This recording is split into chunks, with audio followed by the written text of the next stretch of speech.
நீங்கள் கோல்டுலேயோ gold பீஸ்லேயோ invest பண்ணியிருக்கீங்க அப்படின்னா நிச்சயமாக இந்த வீடியோ மிஸ் பண்ணாமல் பாருங்கள். Hi friends, this is Ramnath. Gold review ஜனவரி மாதம் போட்டிருந்தேன். எவ்வளோ வரைக்கும் ஆல் டைம் ஹை போகும் அப்படிங்கிறத ஏற்கனவே ப்ரெடிக்ட் பண்ண முடியும். கோல்டை பற்றி ஒன்றுமே சொல்ல மாட்டேறீங்களா சார்? கோல்டு ஒரு சார்ட் போட்டு அது இந்த மாதிரி தான் இங்கே வரும், இங்கே போனால் அங்கே வரும்னு சொன்னீங்கன்னா எங்களுக்கு லாங் டேர்ம் இன்வெஸ்ட்மெண்ட்டுக்கு யூஸ்ஃபுல்லாக இருக்குமே அப்படின்னு கேட்குறாங்க. ரொம்ப ரொம்ப நியாயமான விஷயம். சொன்னா போச்சு. ஃபர்ஸ்ட் டார்கெட் வந்து $2842.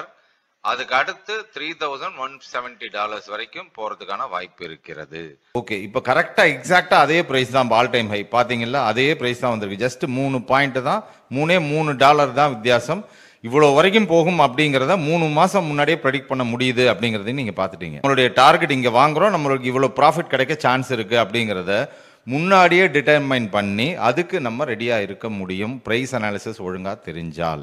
இப்போ ஓகே சார், இப்போ நீங்கள் சொன்னதெல்லாம் கரெக்டாக நடக்குது, இப்போ நாங்கள் என்ன பண்ணணும் அப்படின்னால், ஸோ ஆல்ரெடி உங்கள்கிட்ட நல்ல இன்வெஸ்ட்மெண்ட் இருக்குது, அது நல்ல ப்ராஃபிட்டில் இருக்குது அப்படின்னால் குறைஞ்சபட்சம் ஒரு 30 to 40% ஆஃப் யுவர் ஹோல்டிங்ஸை நீங்கள் ப்ராஃபிட்டாக புக் பண்ணணும். கோல்டு பீஸ் வாங்கி வச்சிருக்கீங்க அப்படின்னால், இப்போ சப்போஸ் ஒரு ₹30 ₹40 அந்த மாதிரி ரேஞ்சில் வாங்கியிருந்தீங்க அப்படின்னால் கண்டிப்பாக கொஞ்சமாவது ஒரு 30% ஆஃப் யுவர் ஹோல்டிங்ஸ்னால் புரியும் நினைக்கிறேன். உங்கள்கிட்ட மொத்தம் எவ்வளோ holdings Nifty bees gold bees எவ்வளோ டோட்டலாக வச்சுருக்கீங்களோ அதில் அந்த குவான்டிட்டியில் ஒரு 30% 40% வர்ற வாரத்தில் கண்டிப்பாக நீங்கள் ப்ராஃபிட் புக் பண்ணணும்.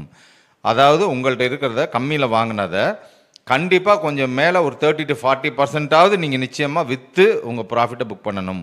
சார் இறங்கும் தெரிஞ்சால் மொத்தமாக விற்றுலாம்ல அப்படின்னு நினைக்கிறது ரொம்ப ரொம்ப ரொம்ப ரொம்ப தப்பு.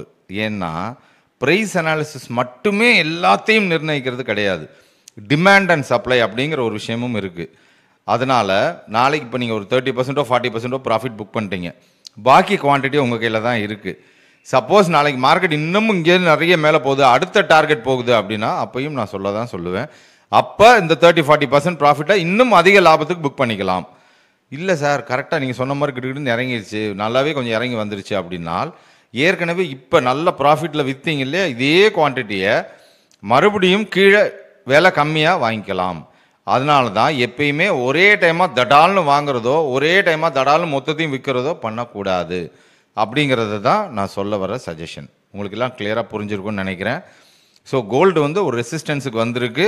கண்டிப்பாக கோல்டு பீஸ் ஏதாவது வச்சுருக்கீங்க அப்படின்னால் அதுக்காக ஃபிசிக்கல் கோல்டு வச்சுருந்தா அதை போய் விற்கணும்னு அவசியம் கிடையாது.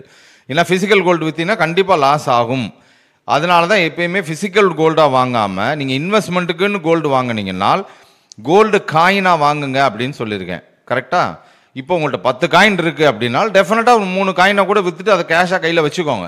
மறுபடியும் கொஞ்சம் இறங்கிச்சுன்னா வாங்குறதுக்கு யூஸ் ஆகும். ஆனால் எப்பயுமே அப்போ என்ன ஆகும், செய்கூலி சேதாரம் இந்த மாதிரி விஷயங்கள்லாம் இருக்குது. அதுக்காக தானே இந்த கோல்டுன்ற விஷயத்த கொண்டு வந்திருக்காங்க. சார் நான் வாங்கினதே இப்போ தான் ரீசெண்டாக 10 நாள் முன்னாடி தான் வாங்கியிருக்கேன் அப்படின்னால் கண்டிப்பாக வெளியில் வந்துடுங்க. அதை போய் ஹோல்ட் பண்ணுறது வேஸ்ட்டு. ஆல் டைம் ஹையில் வாங்கிட்டு அதை ஹோல்ட் பண்ணலாமா? எல்லாமே பீஸில் இன்வெஸ்ட் பண்ணுறது தான் உங்களுக்கு கண்டிப்பாக பெட்டராக இருக்கும். Okay, all the best.